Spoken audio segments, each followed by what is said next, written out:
Coucou tout le monde, bienvenue dans cette nouvelle guidance pour les énergies de la nouvelle lune qui a lieu le 28 octobre. Donc voilà les cartes qui sont sorties. On a eu pas mal de cartes sur l'énergie eau et on a eu une carte aussi énergie air. Donc on va voir un petit peu quelles sont les énergies pour cette nouvelle lune du 28 octobre.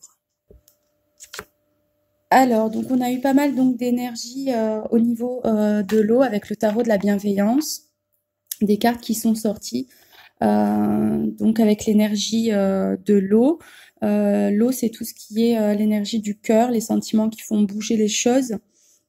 Donc là, les cartes de l'eau qui sont sorties, on a pas mal de l'idée en fait de regarder en fait la façon dont nous sentons et comment ces sentiments vont influencer nos comportements et nos relations. Se poser la question comment en fait nos émotions influencent la manière dont notre énergie circule dans le monde, comment elles colorent nos perceptions ou pas, et comment on interagit les uns avec les autres et comment on vit surtout les événements qui se déroulent dans notre vie. Donc avec cette carte d'abord d'As d'eau, on a l'idée de ressentir l'amour inconditionnel pour nous et aussi pour les autres, se remplir d'amour au niveau de l'esprit mais aussi du corps, vraiment ressentir cet afflux d'abondance, cet afflux d'amour inconditionnel pour soi et pour les autres.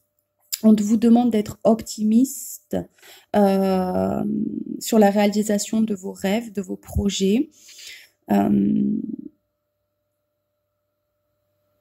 Et de vraiment de revenir à des énergies de joie, d'amour pour que votre concrétisation des projets devienne plus fertile, pour que vous puissiez vous remplir d'énergie. On vous demande vraiment de vous remplir à nouveau d'énergie positive pour ceux ou celles qui auraient une baisse d'optimisme. Ensuite, on a eu la carte du roi d'eau. Le roi d'eau, c'est quelqu'un de généreux, de diplomate, d'équitable, de gentil, quelqu'un qui a l'écoute, qui est pacifiste. Donc là, on vous demande, on rejoint un peu cette idée d'amour inconditionnel en étant dans le respect, dans la bienveillance de tous les êtres, y compris vous-même, de voir peut-être ce que vous avez en commun avec les personnes avec qui vous interagissez. D'écouter aussi peut-être d'autres voix que la vôtre et de les incorporer à votre propre sagesse et intuition, de faire un petit peu des compromis entre l'opinion des autres et la vôtre et de prendre une décision, de passer à l'action ou pas. En tout cas, on vous demande d'être dans des énergies de douceur, de bienveillance, de compassion, de ne pas rentrer en tout cas, d'éviter les conflits. Ensuite, on a eu la carte du 8 d'eau. Donc là, c'est un voyage de découverte, de lâcher prise, de chercher peut-être un sens plus profond à ce que vous êtes en train de vivre ou à ce que vous voulez vivre, d'être dans la recherche d'une plus grande authenticité envers vous-même et aussi dans ce que vous êtes en train de vivre. D'autant qu'on a eu avec l'oracle des portes de l'intuition, on a eu aussi la carte des masques. Donc là aussi, on vous demande, on revient dans cette demande d'être authentique, de ne pas montrer une fausse image de vous-même, puisque plus vous allez être dans la superficialité et dans la fausse image de vous, plus vous allez vous éloigner de votre être véritable. Donc là, on vous demande vraiment de vous accepter tel que vous êtes. Donc on prône l'amour inconditionnel, d'accepter aussi les autres, les personnes avec qui vous interagissez, les accepter telles qu'elles sont, puisque personne n'est parfait, donc chacun a ses défauts et ses qualités. Donc là, voilà, on vous demande de vraiment de rechercher le plus possible cette authenticité avec vous-même et dans tout ce que vous faites. C'est un appel là à choisir consciemment le chemin qui vous semble le plus juste au lieu d'aller vers ce qui vous attire. On vous dit qu'en fait que tout ce qui brille n'est pas de l'or. Donc sachez faire la différence.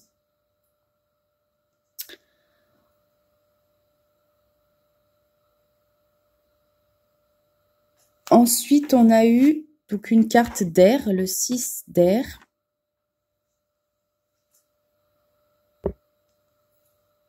avec l'énergie de l'air, là, c'est plutôt, on vous dit, vous êtes ce que vous pensez.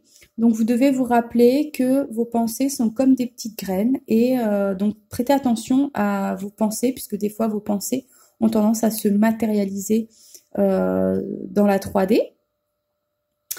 Donc là, on vous demande encore une fois, on revient dans cette authenticité à rechercher dans ce que vous faites, dans ce que vous êtes, puisque on vous demande là quelles graines vous avez envie de semer, quelles pensées vous avez envie d'entretenir, quelle perspective vous avez envie de mener, quelle vie vous avez envie de mener. Donc prêtez attention à vos pensées et aux projets que vous avez envie de mettre en place.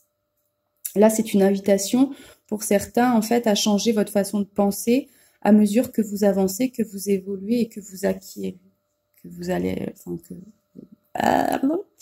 que vous êtes en train d'acquérir de la connaissance sur vous-même, sur tout ce qui est expérience de vie. Donc, ayez cette, comment dire, cette sagesse de conscientiser que tout arrive pour une bonne raison. Que rien n'arrive au hasard et que toutes les expériences de vie que vous êtes en train de vivre ou que vous avez vécues ou que vous allez vivre, c'est comme des rites de passage vers la plus belle version de vous-même. Toujours, on est comme si vous étiez sur un chemin avec des marches et puis chaque expérience de vie est une marche et plus vous avancez, plus vous montez les escaliers pour accéder à la plus belle version de vous-même.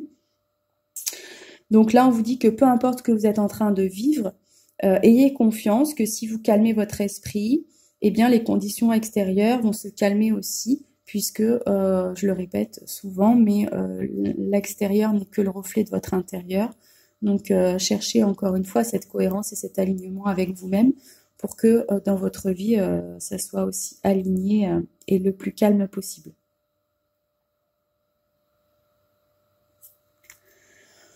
Ensuite, on a la carte de la clé. Donc là, on vous dit que la clé de votre réussite ou de votre évolution, elle est aussi dans votre cœur.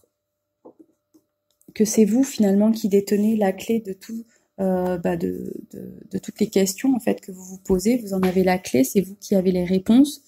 Et donc, on vous dit que tout peut arriver dès que vous êtes conscient de vos potentialités. On vous demande de ne pas trop être dans l'attente, puisque vouloir les choses intensément et sans impatience est la clé de votre réussite. Et on vous dit que la nouvelle page est en train de s'écrire, donc préparez-vous au changement qui s'annonce. Voilà donc pour les énergies de cette nouvelle lune. Moi, comme d'habitude, je vous souhaite beaucoup de courage, je vous envoie plein d'énergie positive et je vous dis à très bientôt.